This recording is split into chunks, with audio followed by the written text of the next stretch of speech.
अभी कुछ दिन पहले भारतीय जनता पार्टी की केंद्र सरकार के द्वारा किसानों को फ़ायदा पहुंचाने के नाम पर जो बिल पास किए गए हैं, लोकसभा में भारतीय जनता पार्टी का बहुमत है, राज्यसभा में भारतीय जनता पार्टी का बहुमत नहीं था। राज्यसभा के उपसभापति के द्वारा मांग करने के बावजूद और वोट विभाजन की मांग करने के बावजूद आवाजी मतदान से उस बिल को पास किया गया, जबकि राज्यसभा में बीजेपी के पास आवश्यक बहुमत नहीं था। इसलिए आवाजी मतदान का सहारा लिया गया। आज तक राज्यसभा में ऐसा कभी नहीं हुआ, मगर ऐसा किया गया। 18 पार्टी के लोगों ने राष्ट्रपति को लिखकर दिया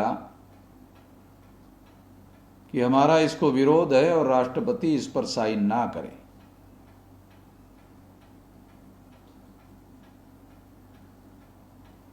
कानून में जो बात लिखी हुई है, बिल में जो बात लिखी हुई है, उसके अनुसार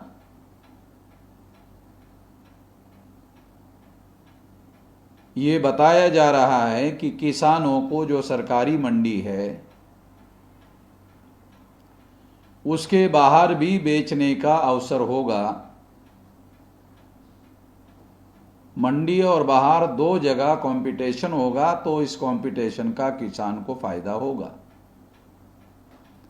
देखने और सुनने के लिए यह बात अच्छी लगती है, मगर जब ज़्यादा रेट के नाम पर लोग मार्केट में जाना शुरू करेंगे तो सरकारी मंडी बंद हो जाएगी। जब वहाँ कोई बेचने के लिए जाएगा नहीं तो सरकारी मंडी क्यों रहेगी? फिर वो बंद हो जाएगी। जब वो बंद हो जाएगी तो कंपटीशन जो सरकारी मंडी में और प्राइवेट में होने वाला है वो बंद हो जाएगा और अकेली प्राइवेट मार्केट रहेगी। ऐसे परिस्थिति में प्राइवेट मार्केट में जो व्यापारी है, उद्योगपति है, कारपोरेट घराने हैं, वो किसानों का जो माल है दाम गिराकर खरीदारी कर सकते हैं और इसका भारी नुकसान किसानों को होगा, ऐसा किसानों के मन में आशंका है। वैसे मंडी का फायदा केवल 6% किसानों को ही होता है।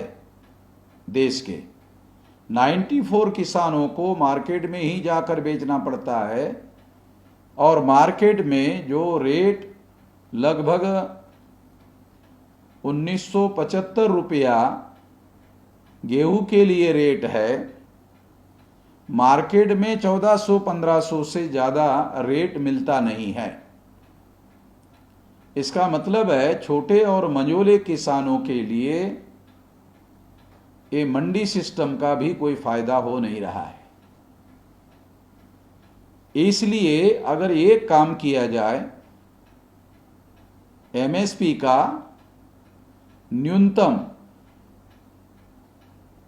गारंटेड मूल्य जो है अगर दिया जाए और ऐसा कानून बना दिया जाए तो चाहे किसान मार्केट में बेचे या मंडी में बेचे, उनको न्यूनतम गारंटी मूल्य जरूर मिलेगा और उससे ज़्यादा ही मार्केट के लोगों को रेट देना पड़ेगा, तो उससे किसानों को फायदा हो सकता है। मगर सरकार इस तरह की गारंटी या इस तरह का कानून बनाकर गारंटी नहीं देना चाहती है। जब कानून बनाकर गारंटी देना नहीं चाहती है तो इससे सिद्ध होता है कि ये किसानों को मार्केट के हवाले करने का मामला है, व्यापारी और उद्योगपतियों के हवाले करने का मामला है और किसानों के शोषण करने का मामला है। और उद्योगपतियों और व्यापारियों के समर्थन में यह कानून बनाया गया है और प्रोपेगेंडा किया जा रहा है कि ये किसानों के फेवर में किया गया है, मगर ये सच्चाई नहीं है। इसलिए 25 तारीख यानी कल किसानों के द्वारा भारत बंद किया गया है, उस भारत बंद को हमारा समर्थन रहेगा, बामसेफ का, भारत मुक्ति मोर्चा का और बहुजन क्रांति मोर्चा का। दूसरी बात, किसानों के साथ साथ मजदूरों के बारे में भी लेबर लॉज में भी चेंज किया गया है, ट्रेड यूनियन एक्ट में भी चेंज किया गया है। अभी किसी को स्ट्राइक पर जाने का अधिकार नहीं होगा, यूनियन को यह अधिकार नहीं होगा, लेबर को यह अधिकार नहीं होगा।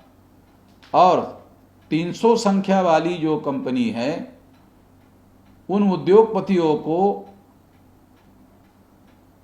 जितना चाहे, जब चाहे, जितने मजदूर को चाहे वो निकाल सकता है, छटनी कर सकता है, ये अधिकार दिया गया। इसका क्लियर मतलब है ये मजदूरों के हक का मामला नहीं है, ये तो व्यापारी और उद्योगपतियों के फेवर में किया हुआ फैसला है।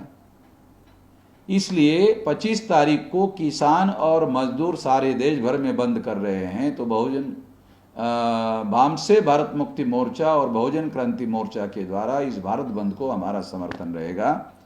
भामसे भारत मुक्ति मोर्चा और बहुजन क्रांति मोर्चा को बढ़ चढ़कर इसमें अपने झंडे, डंडे और एजेंडे के साथ में शामिल होना चाहिए।